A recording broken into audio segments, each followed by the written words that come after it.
আরাফার দিনে আল্লাহ রাব্বুল আলামিন অগণিত মানুষকে ক্ষমা করে দেন। গুনাহ মাফ ও জাহান্নাম থেকে মুক্তি লাভের দিন হলো এই আরাফাতের এই দিন। আল্লাহর সঙ্গে সম্পর্কের উত্তম পদ্ধতি হলো সাজদা দেওয়া। সব পৃথিবীতে আমি বাদশাহী, রাজত্ব, সম্পদ, মালিকানা, ক্ষমতা সব কিছু পেয়েছি, কিন্তু কাল কিয়ামতের ময়দানে যদি আল্লাহ রাব্বুল আলামিনের কাছে আমরা ক্ষমা না পাই, তাহলে এই যে এত রাজত্ব, ক্ষমতা, মহত্ব, টাকা পয়সা এর কোনো কিছুই কাল কিয়ামতের ময়দানে কোনো কাজে আসবে না। নাহমাদুহু ওয়া নাস্তাঈনুহু ওয়া নাস্তাগফিরুহু ওয়া নাউযু বিল্লাহি মিন শুরুরি আনফুসিনা ওয়া মিন সাইয়্যাতি আ'মালিনা মান ইয়াহদিহিল্লাহু ফালা মুদিল্লা লাহু ওয়া মান ইউদ্লিলহু ফালা হাদিয়া লাহু وأشهد أن لا إله إلا الله وحده لا شريك له وأن محمدا عبده ورسوله الذي أرسله بالحق بشيرا ونذيرا وداعيا إلى الله بإذنه وسراجا منيرا فقد قال الله تبارك وتعالى في كلامه المجيد والفرقانه الحميد فأعوذ بالله من الشيطان الرجيم بسم الله الرحمن الرحيم اليوم أكملت لكم دينكم وأتممت عليكم نعمتي ورضيت لكم الإسلام دينا وعن عبد الرحمن بن يعمر قال قال رسول الله صلى الله عليه وسلم الحج عرفة الحج عرفة الحج عرفة أيام منا ثلاث فمن تعزل في يومين فلا إثم عليه ومن تأخر فلا إثم عليه ومن أدرك عرفة قبل أن يطلع الفجر فقد أدرك الحج أو كما قال رسول الله صلى الله عليه وسلم وقال الله سبحانه وتعالى في شان حبيبه يا أيها الذين آمنوا صلوا عليه وسلموا تسليما درود إبراهيم পড়ি اللهم صل على محمد وعلى آل محمد كما صليت على إبراهيم وعلى آل إبراهيم إنك حميد مجيد اللهم بارك على محمد وعلى آل محمد كما باركت على إبراهيم وعلى آل إبراهيم إنك حميد مجيد মহান বাড়ি তাআলার দরবারে লাখো কোটি শুকরিয়া সুজুদ পেশ করছি যেই মহান মুনিব আমাদের সকলকে জুমার নামাজ আদায়ের উদ্দেশ্যে দুনিয়ার সমস্ত জরুরত থেকে ফারেক করে আল্লাহর ঘর মসজিদে এসে বসার তৌফিক দিয়েছেন। সেই মহান মুনিবের দরবারে সকলে শুকরিয়া আদায় করছি। সকলে বলছে আলহামদুলিল্লাহ। রুহুল আমিন, ওই এসিটা কি চালাইছো? ওইটার এসি ভিতরেরটা? তাহলে গিলাস পুরা খোলা রয়েছে, আটকায় দিয়ে আসার এই গিলাসটা খুলে দাও, অজুখানার গ্লাস আটকায় দাও। সম্মানিত উপস্থিতি, কোরআনুল কারীম থেকে সূরাতুল মায়েদার আয়াত নম্বর 3 তেলাওয়াত করেছি। রাসূলুল্লাহ সাল্লাল্লাহু আলাইহি ওয়াসাল্লামের মুখ নিঃসৃত স্বর্ণবাণী থেকে তিরমিজি শরীফের 2975 নম্বর একটি হাদিস পাঠ করেছি। আল্লাহ সুবহানাহু ওয়া তাআলা কোরআনের আয়াত এবং হাদিসের আলোকে গুরুত্বপূর্ণ, উপকারী, আমাদের সকলের জন্য কিছু উপকারী হয় এরকম কিছু কথা আল্লাহ রাব্বুল আলামিন আমার জবান থেকে বের করে দিক। যা কিছু স্টাডি করেছি সুন্দরভাবে আপনাদের সামনে যেন উপস্থাপন করতে পারে আল্লাহ সেই তৌফিক দান করুক, সকলে বলি আমিন। সম্মানিত উপস্থিতি, কোরআনুল কারীম এবং হাদিসের যে বর্ণনা আমি আপনাদের সামনে তুলে ধরেছি, আজকের এই আলোচনার শিরোনাম হচ্ছেন আরাফাতের ময়দানে, আরাফার ময়দানে হাজিদের অবস্থান এবং আরাফার দিনের ফজিলত সম্পর্কে আজকের এই আলোচনা হবে ইনশাআল্লাহ। প্রিয় উপস্থিতি, আরাফার ময়দানে হাজিদের অবস্থান করা অতীব গুরুত্বপূর্ণ তথা হজের একটা রুকুন বলা চলে। আরাফার ময়দানে যদি হাজিগণ কিছুটা সময়ের জন্য হলেও অবস্থান না করে তাহলে তিনার হজই হবে না, পুনরায় তাকে আবার হজ করতে হবে। আরাফার ময়দানের গুরুত্ব এবং মহত্ব এত বেশি, এবং আরাফার ময়দানে মহত্ব বড়ত্ব এত বেশি যে আল্লাহ রাব্বুল আলামিন এই ময়দানেই সর্বশেষ আল ইয়াউমা আকমালতু লাকুম দীনাকুম ওয়া আতমামতু আলাইকুম নি'মাতি ওয়া রাদিতু লাকুমুল ইসলাম দীনা, এই আয়াতটা আল্লাহ রাব্বুল আলামিন এই ময়দানেই রাসূলুল্লাহ সাল্লাল্লাহু আলাইহি ওয়াসাল্লামের উপরে নাজিল করেছিলেন। অর্থাৎ ইসলামকে যখন পরিপূর্ণ করে দিয়েছিলেন, আজকে তোমাদের জন্য আমি দ্বীনকে তথা ইসলামকে তোমাদের জন্য পরিপূর্ণ করে দিলাম, ওয়া আলাইকুম নি'মাতি, এবং আমার নিয়ামত তোমাদের উপরে পরিপূর্ণ করে দিলাম, ওয়া রাদিতু লাকুমুল ইসলাম দীনা, এবং ইসলামকে তোমাদের জীবনের বিধান হিসাবে আমি মনোনীত করলাম। এই আয়াত আল্লাহ রাব্বুল আলামিন রাসূল সাল্লাল্লাহু আলাইহি ওয়াসাল্লামের উপরে আরাফার ময়দানেই নাজিল করেছিলেন। প্রিয় উপস্থিতি, আল্লাহ রাসূল সাল্লাল্লাহু আলাইহি ওয়াসাল্লাম আরাফার ময়দানে হাজিরা যেদিন অবস্থান করেন ৯ জিলহজ, এই দিনের অনেক ফজিলত বর্ণনা করেছেন। এই দিনে সিয়াম সাধনা থেকে শুরু করে বহু তাসবিহ তাহলিল তাকবীরের ব্যাপারে হাদিস এসেছে এবং বর্ণনা এসেছে।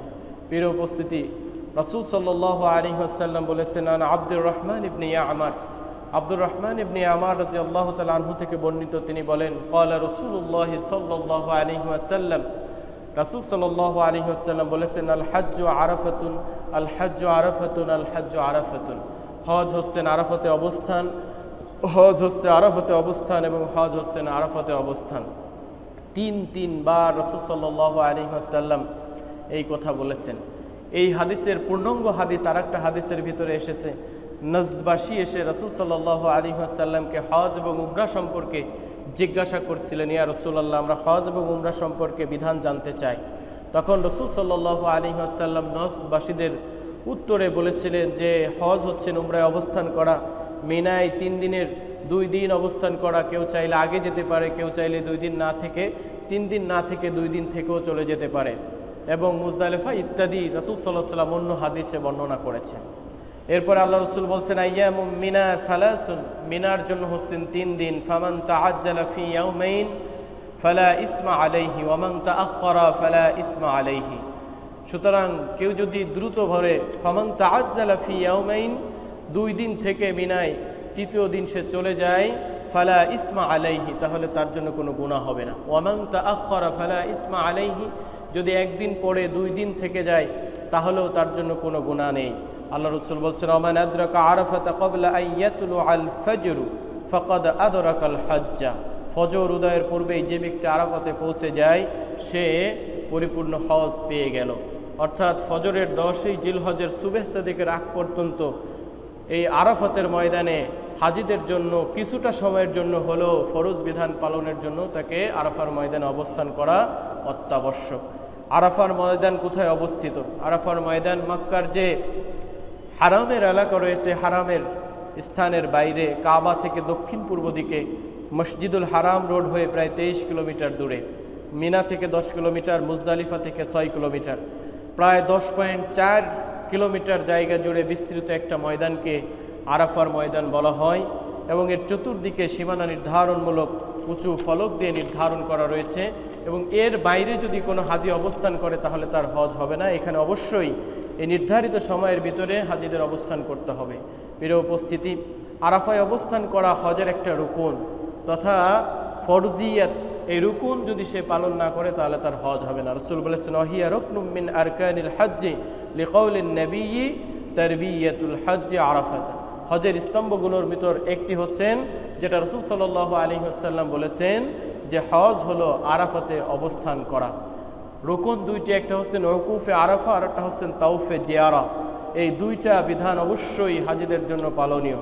আরাফার অবস্থান শুরু হয় কখন? জিলহজের 9 তারিখ সূর্য উদয়ের পর থেকে সূর্যাস্ত পর্যন্ত আরাফার ময়দানে চিহ্নিত যে সীমারেখা 10.4 কিলোমিটার ফলক দিয়ে দেওয়ালের মতো করে উঁচুভাবে নির্ধারণ করা আছে, এর ভিতরে অবস্থান করতে হবে। হাজিরা আরাফার উদ্দেশ্যে কখন রওনা হয়? আল্লাহুম্মা লাব্বাইক লাব্বাইক লা শারীকা লাক লাব্বাইক ইন্নাল হামদা ওয়ান নি'মাতা লাক ওয়াল মুলক। এই যে তালবিয়া পাঠ করতে করতে 9 জিলহজ ফজরের সালাত মিনায় আদায় করে সূর্যোদয়ের পর থেকে হাজিরা কি করেন? এই আরাফার উদ্দেশ্যে রওনা দেন। এই দোয়া তথা এই লাব্বাইক আল্লাহুম্মা লাব্বাইক, এই যে তালবিয়া পাঠ করতে করতে আরাফার ময়দানে রওনা হতে হয়।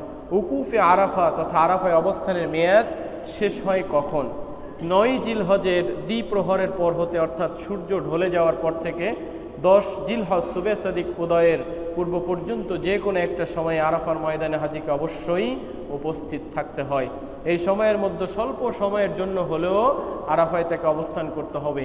যদি এই সময় অর্থাৎ 9 জিলহজের সূর্য ঢলে যাওয়ার পর থেকে 10 জিলহজের সূর্য সুবেহ সাদিক উদয়ের এই সময়ের মধ্যখানে কিছুটা সময়েও যদি কোনো হাজি অবস্থান করতে না পারে তাহলে তার হজ হবে না। আরাফার নাম কিভাবে এই নামকরণ করা হলো? প্রিয় উপস্থিতি, মুহাদ্দিসিন ইকরাম এবং মুফাসসিরিন ইকরাম যেটা বলেছেন, আরাফাকে আরাফা এই জন্য বলা হয় যে লোকেরা এখানে একে অপরের সঙ্গে মিলিত হয় এবং পরিচিতি লাভ করে। প্রিয় উপস্থিতি, সারা বিশ্বের মানুষ এই আরাফার ময়দানে অবস্থান করে একে অপরে একজন আরেকজনের সঙ্গে পরিচিতি লাভ করে। এবং আদম এবং হাওয়া আলাইহিস সালাতু ওয়াস সালাম জান্নাত থেকে এই পাহাড়েই নেমে এসেছিলেন, তখন তারা সেখানে মিলিত হয় এবং একে অপরে চিনতে পেরেছিলেন। হজরত জিবরিল আলাইহিস সালাতু ওয়াস সালাম হজরত ইব্রাহিম আলাইহিস সালাতু ওয়াস সালামকে হজের যে আমল সমূহ রয়েছে এই ময়দানেই হজরত জিবরিল আলাইহিস সালাতু ওয়াস সালাম হজরত ইব্রাহিম আলাইহিস সালাতু ওয়াস সালামকে তিনি শিক্ষা দিয়েছিলেন, তাই এই জায়গাটার নাম আরাফা করা হয়েছে। আরাফার দিনের ফজিলত সম্পর্কে রাসূল সাল্লাল্লাহু আলাইহি ওয়াসাল্লাম এবং কুরআনুল কারীমে যে আয়াত আমি খুতবার ভিতরে তেলাওয়াত করেছি বিশদ বর্ণনা রয়েছে। আল্লাহ রাব্বুল আলামিন নিজেই বলেছেন, আল ইয়াউমা আকমালতু লাকুম দীনাকুম ওয়া আতমামতু আলাইকুম নি'মাতি ওয়া রাদিতু লাকুমুল ইসলাম দীনা। আজ আমি তোমাদের জন্য দ্বীনকে তথা ইসলামকে পূর্ণাঙ্গ করে দিলাম। ওয়া আতমামতু আলাইকুম, এবং তোমাদের প্রতি আমার অনুগ্রহ সম্পূর্ণ করে দিলাম। ওয়া রাদিতু লাকুমুল ইসলাম দীনা, এবং তোমাদের জীবন বিধান হিসাবে ইসলামকেই আমি একমাত্র ধর্ম হিসাবে ইসলামকেই মনোনীত করলাম।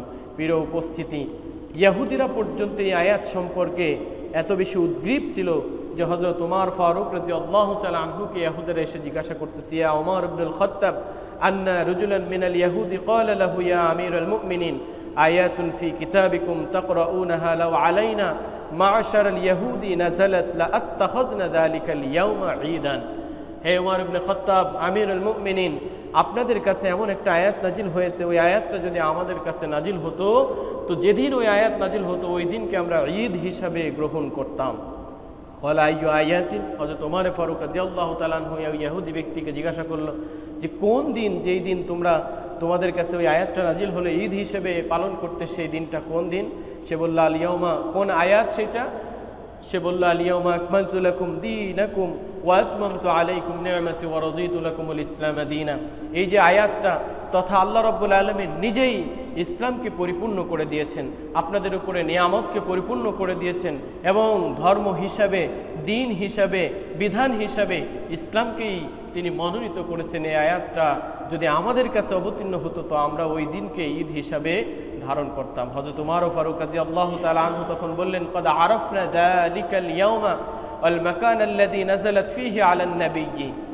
যেই দিন এই আয়াতটা রাসূল সাল্লাল্লাহু আলাইহি ওয়াসাল্লামের উপরে নাজিল হয় এবং যেইখানে নাজিল হয় সেই সময়টা আমি স্বয়ং উপস্থিত ছিলাম এবং এ ব্যাপারে আমি খুব বেশি জানি। নাযালাত ফীহি আলান নাবিয়্যি ওয়া আনতা ওয়া হুয়া কায়িমুন বিআরাফাতা ইয়াওমা জুমআতিন। এবং যখন রাসূলের উপরে আয়াতটা নাজিল হয় সেই দিনটা ছিল জুমার দিন এবং তিনি দণ্ডায়মান অবস্থায় ছিলেন। বলেন সুবহানাল্লাহ। আল্লাহ রসুলের পরে আয়াত নাজিল হয়েছে এবং আল্লাহ রসুল সাল্লাল্লাহু আলাইহি ওয়াসাল্লাম পরবর্তীতে সাহাবী আজমাইনদের উদ্দেশ্যে ভাষণ দিয়েছেন। সুতরাং প্রিয় উপস্থিতি, আয়াত থেকে এটা প্রমাণিত হয় যে ইসলাম একটা পূর্ণাঙ্গ জীবন বিধান এবং এই ইসলামকে আল্লাহ রাব্বুল আলামিন একজন মুসলিমের জন্য, একজন মুমিনের জন্য, পুরা বিশ্বের মানুষের জন্য সম্পূর্ণ করে দিয়েছেন। এই দিনের সবচেয়ে বড় ফজিলত হলো এই দিনেই ইসলামকে পরিপূর্ণভাবে পূর্ণতা লাভ করেছে সেটা বলে আল্লাহ রাব্বুল আলামিন ঘোষণা দিয়েছেন। এখানে আল্লাহর নিয়ামতের পরিপূর্ণতা লাভের কথা কোরআনে ঘোষণা করা হয়েছে। দিনকে পরিপূর্ণ করে দেওয়ার অর্থ আসলে কি হতে পারে?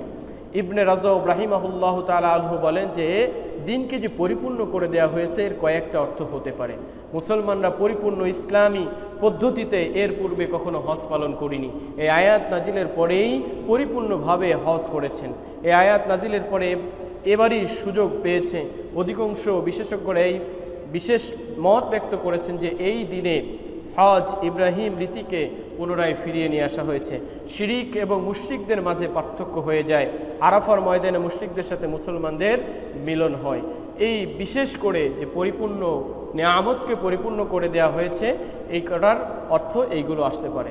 নেয়ামত বলতে কি বোঝানো হয়েছে? আল্লাহ রাব্বুল আলামিনের পক্ষ থেকে সবথেকে বড় নেয়ামত হচ্ছেন আল্লাহ রাব্বুল আলামিনের পক্ষ থেকে ক্ষমা পেয়ে যাওয়া। একজন মুমিনের, একজন মুসলিমের সবথেকে বড় নেয়ামত হচ্ছেন যে তার জীবনের সমস্ত যে গুনাহগাতা, ভুল ত্রুটি, বিচ্যুতি রয়েছে সেইগুলো আল্লাহ রাব্বুল আলামিনের পক্ষ থেকে ক্ষমা পেয়ে যাওয়া। এটা হচ্ছেন একজন মুমিনের সবথেকে প্রাপ্ত বড় নেয়ামত। নিয়ামতের পরিপূর্ণতা লাভ হয় একমাত্র আল্লাহ রাব্বুল আলামিনের ক্ষমার মাধ্যমে। ক্ষমা ব্যতীত কোনো নিয়ামত পরিপূর্ণ হয় না। পৃথিবীতে আমি বাদশাহী, রাজত্ব, সম্পদ, মালিকানা, ক্ষমতা সব কিছু পেয়েছি, কিন্তু কাল কিয়ামতের ময়দানে যদি আল্লাহ রাব্বুল আলামিনের কাছে আমরা ক্ষমা না পাই, তাহলে এই যে এত রাজত্ব, ক্ষমতা, মহত্ব, টাকা পয়সা এর কোনো কিছুই কাল কিয়ামতের ময়দানে কোনো কাজে আসবে না। এই জন্য আল্লাহ রাব্বুল আলামিন তার কোরআনুল কারিমে নবীকে বলেছেন, লিয়াগফির লাকাল্লাহু মা তাকদ্দামা মিন যামবিকা ওয়া মা তাআখারা ওয়া ইউতিম্মা নি'মাতাহু আলাইকা ওয়া ইয়াহদিয়াকা সিরাতাম মুস্তাকিমা। যাতে আল্লাহ ক্ষমা করেন তোমার অতীত ভবিষ্যতের ত্রুটি, পূর্ণ করে দেন তোমার উপর তার নেয়ামত এবং প্রদর্শন করেন তোমাকে সরল পথ। প্রিয় উপস্থিতি, এই জন্য একজন মুমিনের সবথেকে বড় চাওয়া এবং বড় পাওয়া হচ্ছেন আল্লাহ রাব্বুল আলামিনের পক্ষ থেকে ক্ষমা। ক্ষমার জন্য কার সাথে সম্পর্ক করবেন? ক্ষমা পাওয়ার জন্য সবথেকে বেশি আল্লাহ রাব্বুল আলামিনের সঙ্গে সম্পর্ক গড়ে তুলতে হবে। যদি উচ্চ কোনো স্থানে বা বড় কারোর সাথে সম্পর্ক করার ইচ্ছা থাকে, তবে আরশে আজিমের মালিকের সাথে অবশ্যই সম্পর্ক গড়ে তুলতে হবে। প্রিয় উপস্থিতি, এই পৃথিবীতে যদি ছোট্ট একটা উদাহরণ দিয়ে বলি, যে কোনো ফকির যদি বলে যে ঠিক আছে তুমি আইসো, কালকে তোমাকে খুশি করে দিব। কোনো ফকির যিনি রাস্তায় ভিক্ষা করেন, অথবা একজন দুর্বল শ্রেণীর মানুষ, তিনি যদি অর্থনৈতিকভাবে খুব বেশি স্বাবলম্বী নয়, ওই ব্যক্তি যদি আমাদেরকে অফার করে ঠিক আছে আপনি কালকে আইসেন, আপনাকে খুশি করে দিব, এই খুশি করে দেওয়ার অর্থ আমরা কতটুকু মনে ধারণ করতে পারি? যা নিজেই ভিক্ষা করে খায়, টাকা পয়সা আরেকজনের কাছ থেকে চেয়ে খায়, ওই ব্যক্তি যদি আমাকে খুশি করে দিতে চায়, তাহলে আমি মনে মনে এতটুকু ধারণ করতে পারি হয়তো আমাকে এক কাপ চা খাওয়াবেন, অথবা তার বাড়ি একটা মুরগি জবাই করে দাওয়াত খাওয়াবেন। এর থেকে আর বেশি আমি খুশি হতে পারি না। কিন্তু এই কথাটাই যদি পৃথিবীর একজন এমপি সাহেব বলে যে ঠিক আছে তুমি কালকে আইসো, তোমার জন্য একটা ব্যবস্থা করে দিব, তাহলে সেখানে তার এই যে কথার পার্থক্য, যে কালকে আইসো তোমাকে খুশি করে দিব, একজন এমপি সাহেব যদি বলে, তাহলে কথাটার ভারত আর একটু বেড়ে যায়। হ্যাঁ, যে হয়তো আমার একটা ব্যবস্থা হয়ে যাবে, আমার একটা চাকরি হয়ে যাবে, তার একটা হ্যালো দিয়ে কনফার্ম করে দিবে, আমার একটা জীবনের ভালো হালচাল হয়ে যাবে। ঠিক এই কথাটা যদি একজন দেশের প্রেসিডেন্ট বলে, প্রধানমন্ত্রী বলে, তাহলে যদি আমাকে বলে অ্যাটলিস্ট আমি তো ওই রাত্রে আর ঘুমাইতে পারবো না, যে ঠিক আছে কালকে আইসো তোমাকে খুশি করে দিব। তাহলে প্রেসিডেন্টের দেওয়া তার থেকে ছোট হয় এমপির দেওয়া, এমপির থেকে ছোট দেওয়া একজন যে ধনাঢ্য নয়, ফকির বা মিসকিন বা দরিদ্র ব্যক্তি, তার দেওয়াটা। তাহলে স্টেপ বাই স্টেপ দেওয়ার মাত্রা বা কথার মাত্রাটা কিন্তু কি হয়ে যায়? একই কথা, কিন্তু ব্যক্তি যখন বলতেছেন এবং ভিন্ন হচ্ছে ব্যক্তি, তখন কথার ভারত্ব বা খুশি হওয়ার মাত্রা কিন্তু বেড়ে যাচ্ছে। প্রিয় উপস্থিতি, সুতরাং যে আল্লাহ রাব্বুল আলামিন বলছেন লিয়াগফির লাকাল্লাহু মা তাকদ্দামা মিন যামবিকা ওয়া মা তাআখারা ওয়া ইউতিম্মা নি'মাতাহু আলাইকা, যাতে আল্লাহ ক্ষমা করেন তোমার অতীত ভবিষ্যতের ত্রুটি। সুতরাং আল্লাহ রাব্বুল আলামিন আহকামুল হাকিমিন, এই পৃথিবীর যত রাজ অধিরাজ রয়েছে, যত প্রেসিডেন্ট আছে, যত ক্ষমতাধর ব্যক্তি আছে, যত ধনাঢ্যশীল ব্যক্তি আছে, সমস্ত ব্যক্তিদের সব কিছু যদি একত্রিত করা হয়, তাহলে আল্লাহ রাব্বুল আলামিনের কিঞ্চিত পরিমাণ তার যে শক্তি, তার যে ক্ষমতা, তার যে গুণাবলী, তার কোনো কাছাকাছি যাবে না। সে আল্লাহ রাব্বুল আলামিনের সাথে যদি আমরা সম্পর্ক গড়ে তুলতে পারি এবং তিনার থেকে যদি আমরা ক্ষমা করিয়ে নিতে পারি, তাহলে আমাদের জীবন অবশ্যই সফল হবে। আল্লাহর সঙ্গে সম্পর্কের উত্তম পদ্ধতি হলো সাজদা দেওয়া। সব থেকে আল্লাহ রাব্বুল আলামিনের কাছে নিকটবর্তী হওয়ার শ্রেষ্ঠতম মাধ্যম হচ্ছেন সিজদা দেওয়া। সিজদায় বেশি বেশি আল্লাহ রাব্বুল আলামিনকে স্মরণ করা, জীবনের যত যাপিত ভুল ত্রুটি গুনাহগাতা আছে সেগুলো সিজদায় যে স্মরণ করে আল্লাহ রাব্বুল আলামিনের কাছে ক্ষমা প্রার্থনা করা। প্রিয় উপস্থিতি, আরাফার দিনে ফজিলত সম্পর্কে রাসূল সাল্লাল্লাহু আলাইহি ওয়াসাল্লাম বলেছেন, আন উকবা ইবনে আমির قال قال رسول الله صلى الله عليه وسلم يوم عرفة ويوم النحر وأيام التشريق عيدنا أهل الإسلام وهي أيام أكل والشرب। উকবা ইবনে আমির রাদিয়াল্লাহু তাআলা আনহু থেকে বর্ণিত, তিনি বলেন রাসূল সাল্লাল্লাহু আলাইহি ওয়াসাল্লাম বলেছেন, আরাফার দিন, কুরবানির দিন এবং তাশরিকের দিনগুলো হচ্ছে আমাদের মুসলিমদের জন্য ঈদের দিন। সুতরাং আনন্দ প্রকাশের দিন হচ্ছেন এই আরাফাতের দিন। রাসূল সাল্লাল্লাহু আলাইহি ওয়াসাল্লাম এই হাদিস থেকে বেশ কিছু বিষয় শিক্ষণীয় রয়েছে। কোরবানি ও হাদি জবাই করা শুরু হয় ইয়াউমুন নাহারে, সেই দিনটি হলো জিলহজ মাসের 10 তারিখ। তাই কুরবানি এবং হাদি জবাই করা চলতে থাকবে কোরবানির দিনের পর থেকে 12 তারিখ পর্যন্ত। প্রিয় উপস্থিতি, আরাফার দিনে, ঈদের দিনের সর্বমোট দিন হচ্ছেন শুরু থেকে প্রায় 5 দিন। আরাফার দিনে রোজা রাখার ব্যাপারে রাসূল সাল্লাল্লাহু আলাইহি ওয়াসাল্লাম বলেছেন, সিয়ামু ইয়াউমি আরাফাতা ইন্নী আহতাসিবু আলাল্লাহি আন ইউকাফিরা সানাতা আল্লাতী ক্বাবলাহু ওয়াল্লাতী বা'দাহু। যদি কোনো ব্যক্তি আরাফার দিনে সিয়াম সাধনা করে, তো রাসূল সাল্লাল্লাহু আলাইহি ওয়াসাল্লাম বলছেন, আমি আশা রাখি যে এই আরাফাতের দিনে যদি কোনো ব্যক্তি রোজা পালন করে, তাহলে তার পূর্বের এবং তার পরের তথা অতীতের এবং ভবিষ্যতের পূর্ণ 1 বছরের গুনাহগাত আল্লাহ রাব্বুল আলামিন ক্ষমা করে দিন। বলেন সুবহানাল্লাহ। প্রিয় উপস্থিতি, এই জন্য এই মেসেজটা স্পেশালি আরাফার দিনের যাতে সিয়াম সাধনা করতে পারি। এইখানে আরেকটা বিষয় উল্লেখ্য এবং ক্লিয়ার করা দরকার যে এই বিষয়ে 2টা মতনৈক্য আছে। কেউ কেউ বলেন যে আরাফার দিনেই রোজা রাখতে হবে, আবার কেউ কেউ বলেন না, আরাফার দিনে নয়, আরাফার দিন মানে 9 জিলহজে রোজা রাখতে হবে। প্রিয় উপস্থিতি, যেই দিন হাজিগণ আরাফার দিনে অবস্থান করবেন সেই দিন আমাদের এইখানে 8ই জিলহজ হয়। অর্থাৎ যারা 2টা এই মতামত নিয়ে যে আরাফার দিনেই রোজা রাখতে হবে, আবার কেউ বলেন না আরাফার দিনে রোজা রাখতে হবে না, 9 জিলহজে রোজা রাখতে হবে, এই উভয় পক্ষের মোটামুটি ভ্যালিড যুক্তি আছে। প্রত্যেকেই তার যুক্তির কাছে যথেষ্ট শক্তিশালী এবং স্ট্রং। তো এইখানে আমি আপনাদের একটা পরামর্শ দিতে পারি এবং আমিও এই ব্যাপারে এই রকম আমল করার চেষ্টা করব। সেটা হচ্ছেন যে আরাফার দিন আমাদের দেশে যদি 8ই জিলহজ হয়, তাহলে ওই দিন রোজা রাখা এবং 9 জিলহজ পরের দিনও রোজা রাখা। তাহলে যারা উভয় পক্ষ যেই কথা কাটাকাটি করেছেন এবং দলিল দিয়ে বিভিন্ন মতামত দিয়েছেন যে আরাফার দিন মানে যেই দিন হাজিরা অবস্থান করেন আরাফার ময়দানে, ওই দিন রোজা রাখতে হবে, ইনাদের মতামত সম্পর্কে হয়ে আমাদের 8 তারিখে রোজা রাখি এবং 9 জিলহজ 2 তারিখে 2 দিন রোজা রাখার চেষ্টা করব। যদি একান্ত সম্ভব না হয় তাহলে অবশ্যই আমাদের 9 জিলহজ রোজা রাখার চেষ্টা করব। যেহেতু 7 তারিখ ঈদ হওয়ার সম্ভাবনা আছে, তাহলে 6 তারিখ অর্থাৎ শুক্রবার আমরা রোজা রাখার চেষ্টা করব। আর যদি 2 দিন রোজা রাখার ইচ্ছা পোষণ করে থাকি, তাহলে অবশ্যই আমরা বৃহস্পতি এবং শুক্রবার রোজা রাখার চেষ্টা করব এবং এই মেসেজটা আমাদের বাড়ি যারা মা বোন আছেন তাদের সকলকে এই মেসেজটা পৌঁছাই দিব। কেননা একদিন রোজা পালন করলে পূর্বের এবং পরের 1 বছরের গুনাহগাত আল্লাহ রাব্বুল আলামিন ক্ষমা করে দেন। সিয়ামু ইয়াউমি আরাফাতা ইন্নী আহতাসিবু আলাল্লাহি আন ইউকাফিরা সানাতা আল্লাতী ক্বাবলাহু ওয়াল্লাতী বা'দাহু। রাসূল সাল্লাল্লাহু আলাইহি ওয়াসাল্লাম যেখানে বলতেছেন, আমি আশা করি, আমি আশা রাখি যে আরাফার দিবসে রোজা পালনের মাধ্যমে পূর্বের এবং পরের 1 বছর গুনাহগাত ক্ষমা করে দেওয়া হয়। তাহলে আমরা সবাই এই আমলটা করার চেষ্টা করব। ঠিক আছে না ইনশাআল্লাহ? সবাই রাখবো তো ইনশাআল্লাহ? আরাফার দিনে আল্লাহ রাব্বুল আলামিন অগণিত মানুষকে ক্ষমা করে দেন। গুনাহ মাফ ও জাহান্নাম থেকে মুক্তি লাভের দিন হলো এই আরাফাতের এই দিন। তো রাসূল সাল্লাল্লাহু আলাইহি ওয়াসাল্লাম বলেছেন, আয়েশা আন্না রাসূলুল্লাহি সাল্লাল্লাহু আলাইহি ওয়াসাল্লাম قال ما من يوم أكثر من أن يعتق الله فيه عبدا من النار من يوم عرفة وإنه ليدنو ثم يباهي بهم الملائكة فيقول ما أراد هؤلاء।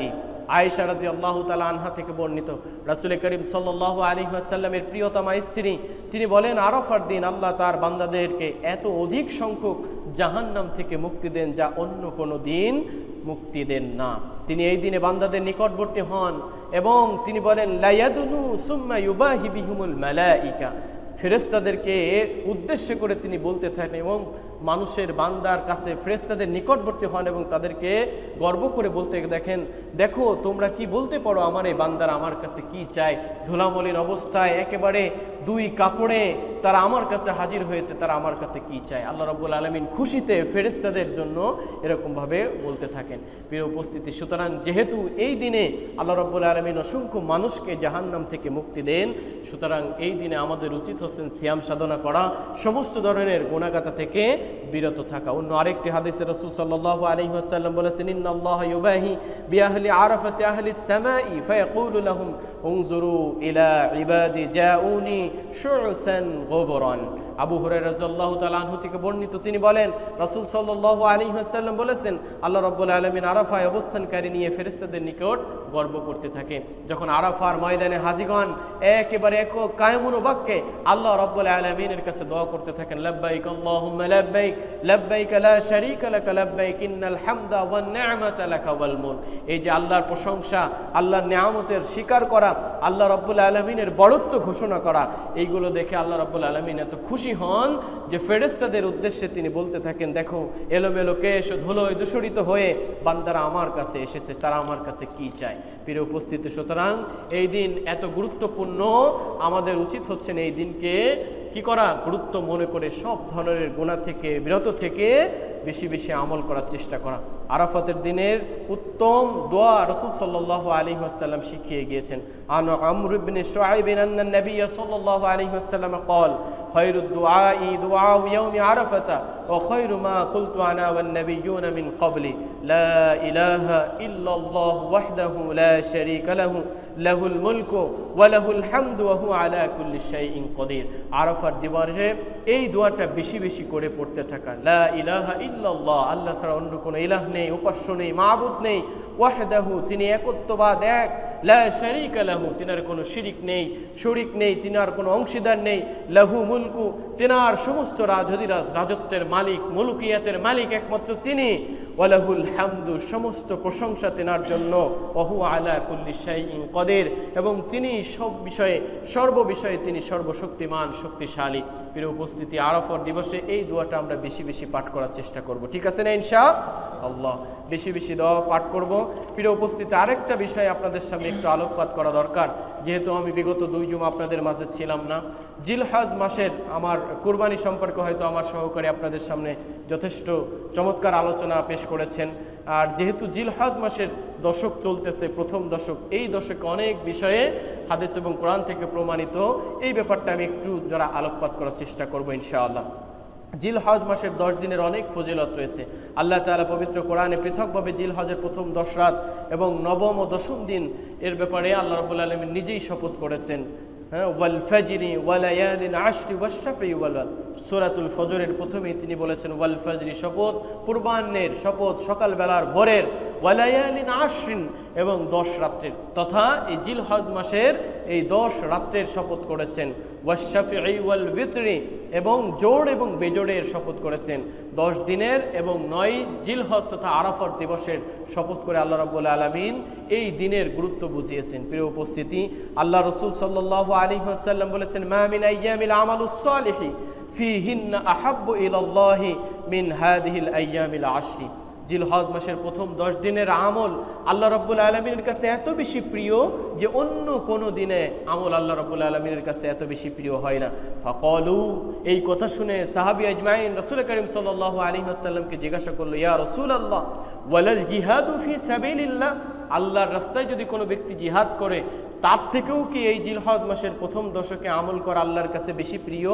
ফাকাল রাসূলুল্লাহ সাল্লাল্লাহু আলাইহি ওয়াসাল্লাম, আল্লাহ রাসূল বললেন, ওয়ালাল জিহাদু ফি সাবিলিল্লাহ, হ্যাঁ অবশ্যই আল্লাহ রাব্বুল আলামিনের কাছে জিহাদ থেকে এই 10 দিনের আমল, বান্দার 10 দিনের আমল আল্লাহ রাব্বুল আলামিনের কাছে বেশি পছন্দনীয়। ইল্লা রাজুলুন খারাজা বিনাফসিহি ওয়া মালিহি ফালাম ইয়ারজি মিন যালিকা বিশাইইন, কিন্তু তার কথাটা একটু ভিন্ন, যে তার জান এবং মাল নিয়ে বেরিয়ে গেছে যুদ্ধের ময়দানে এবং যুদ্ধ করে সে আর ফিরে আসেনি তথা শহীদ হয়ে গিয়েছে, এই ব্যক্তির কথা ভিন্ন। তাছাড়া জিহাদ থেকেও বেশি আল্লাহ রাব্বুল আলামিনের কাছেও বেশি পছন্দনীয় আমল হচ্ছেন এই সময়ে বেশি বেশি আমল করা। প্রিয় উপস্থিতি, সুতরাং যেহেতু জিলহজ মাসের দশক চলতেছে, আমরা স্পেশালি বেশ কিছু আমল করার চেষ্টা করব, বেশি বেশি তাকবীর পাঠ করব। আল্লাহ রাব্বুল আলামিন বলেছেন, লিয়াশহাদু মানাফিআ লাহুম ওয়া ইয়াযকুরু ইসমাল্লাহি ফি আইয়ামিন মা'লুমাত আলা মা রাযাকাকুম মিন বাহিমাতিল আনাম। আল্লাহু আকবার, আল্লাহু আকবার, লা ইলাহা ইল্লাল্লাহু আল্লাহু আকবার ওয়ালিল্লাহিল হামদ। এই তাকবীরগুলো বেশি বেশি পাঠ করার চেষ্টা করব, বেশি বেশি রোজা রাখা এবং নফল নামাজ পড়ার চেষ্টা করব। মা মিন আইয়ামিন আহাব্বু ইলাল্লাহি আইয়ুতাআব্বাদা লাহু ফিহা মিন আশরি যিল হজ্জা ইয়াদিলু সিয়ামু কুল্লি ইয়াউমিন মিনহা বিসিয়ামি সানাতিন। এই দশকের একদিন সিয়াম সাধনা করা পূর্ণ এক বছর সিয়াম সাধনার সওয়াব আল্লাহ রাব্বুল আলামিন দিয়ে দেন, বলেন সুবহানাল্লাহ। প্রিয় উপস্থিতি, এই জন্য এই সময়ে এই দশকে যেহেতু চলতেছে 2-3 দিন হয়ে গেছে, বেশি বেশি সিয়াম সাধনা এবং নফল রোজা রাখার চেষ্টা করব, নফল নামাজ পড়ার চেষ্টা করব, বেশি বেশি তাকবীর, আরাফার দিনে রোজা রাখা এবং পূর্বের দিন রোজা রাখা, বেশি রোজা রাখতে এবং নফল নামাজ আদায় করা, আন্তরিকভাবে তওবা করা, জিলহজের চাঁদ উঠলে চুল এবং নখ না কাটা। যিনি কুরবানি দিচ্ছেন তেনার উদ্দেশ্যে আল্লাহ রাসূল সাল্লাল্লাহু আলাইহি ওয়াসাল্লাম বলেছেন, জিলহজ মাসের চাঁদ উদয় হওয়ার পরেই যিনি কোরবানি দিতে ইচ্ছা পোষণ করেছেন, মা কানা লাহু যিবহুন ইয়াযবাহুহু ফাইযা উহিল্লা হিলালুন যিলহিজ্জা ফালা ইয়াখুযুন্না মিন শা'রিহি ওয়ালা মিন আযফারিন শাইআন হাত্তা ইউযাহি। যে ব্যক্তি কোরবানি দিতে ইচ্ছা পোষণ করেছে, কোরবানির পশু ক্রয় করেছে, সেজন্য জিলহজ মাসের চাঁদ উদয়ের হওয়ার পরে সেজন্য তার হাতের নখ এবং তার কোনো চুল পশম যেন কর্তন না করে। তাহলে সে এবং সেটা কর্তন কখন করবে? যখন কোরবানি শেষ হবে, তারপরে সেজন্য এগুলো কাটে।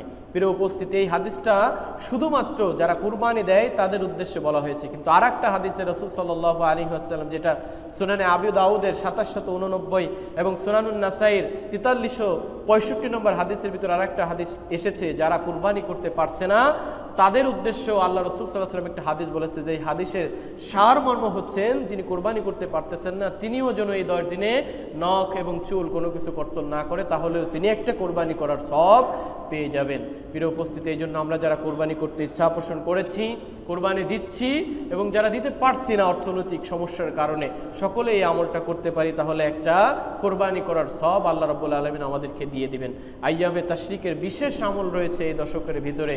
9 জিলহজের ফজর থেকে 13 জিলহজের আসর পর্যন্ত 23 ওয়াক্ত নামাজের, ফরজ নামাজের পরে একবার করে তাকবীর পাঠ করা। আইয়ামে তাশরিক আল্লাহু আকবার, আল্লাহু আকবার, লা ইলাহা ইল্লাল্লাহু আল্লাহু আকবার, আল্লাহু আকবার ওয়ালিল্লাহিল হামদ। আপনি একা পড়েন, মুকিম অবস্থায়, সফর অবস্থায়, মুসাফির, মুকিম, একা, জামাত, যেখানেই নামাজ পড়া হবে না কেন, 9 জিলহজ ফজর থেকে 13 জিলহজ আসর পর্যন্ত এই সময়ে মোট 23 ওয়াক্ত নামাজের পরে এই তাকবীরটা পাঠ করতে হবে এবং এটা ওয়াজিব।